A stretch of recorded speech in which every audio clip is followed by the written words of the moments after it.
Saudara-saudariku yang terkasih, gereja mengajak kita untuk memperdalam iman kita, memperdalam motivasi kita mengikuti Tuhan Yesus. Apakah motivasinya dari luar ataukah dari dalam?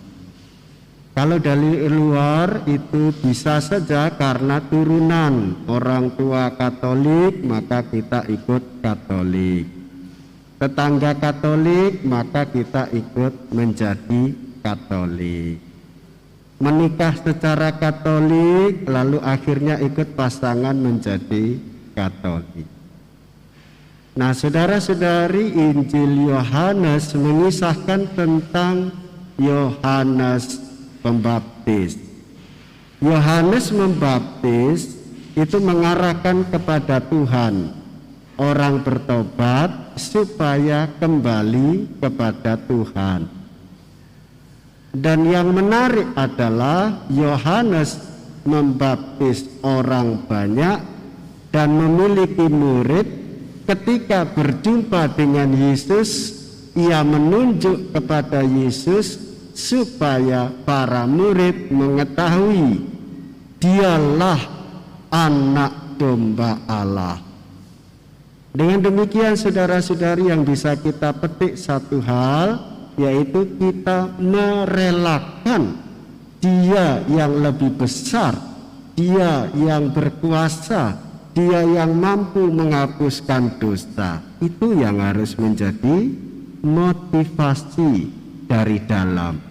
Jadi bukan karena soal makanan, bukan karena diberi pakaian, bukan juga karena saya mendapatkan banyak mukjizat, bukan itu. Tetapi relasi gereja menunjuk Dialah Yesus Sang Mesias, anak domba Allah yang menghapus dosa-dosa dunia. Nah, saudara-saudari, dan direspon baik oleh Tuhan Yesus.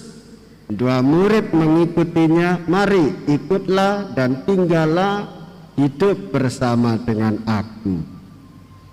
Di bagian ini, apakah kita sebagai orang Katolik sungguh-sungguh mengikuti Tuhan Yesus dan mau tinggal bersama dengannya?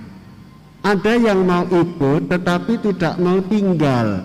Artinya Katoliknya iya, tapi tidak pernah mau untuk berdoa. Katoliknya iya, tetapi tidak pernah mau mendoakan orang lain.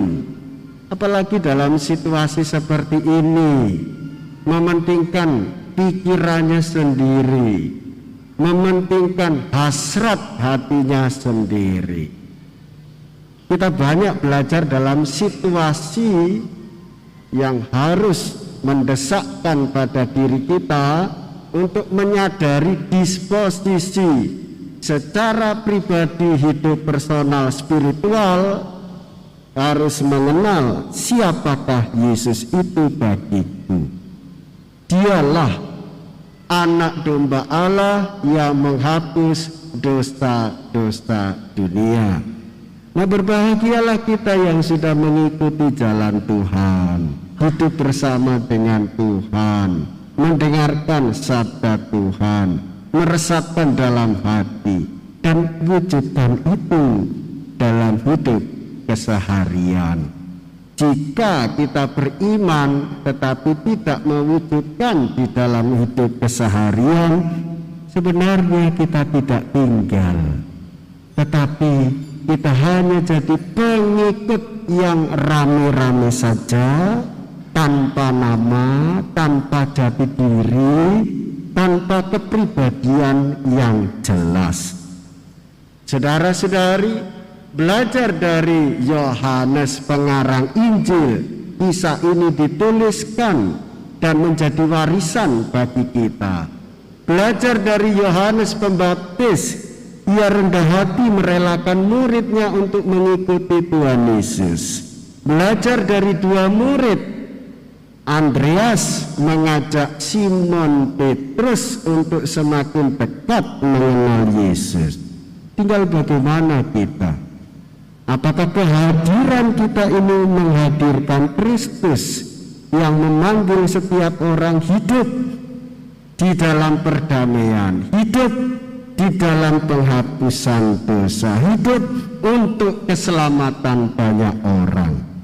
Saudara-saudari, saatnya kita memperdalam iman Katolik, bukan ego dan keakuan pribadi, tetapi sungguh-sungguh Dialah anak domba Allah, maka kita berpartisipasi dalam pengorbanan diri demi keselamatan semua orang.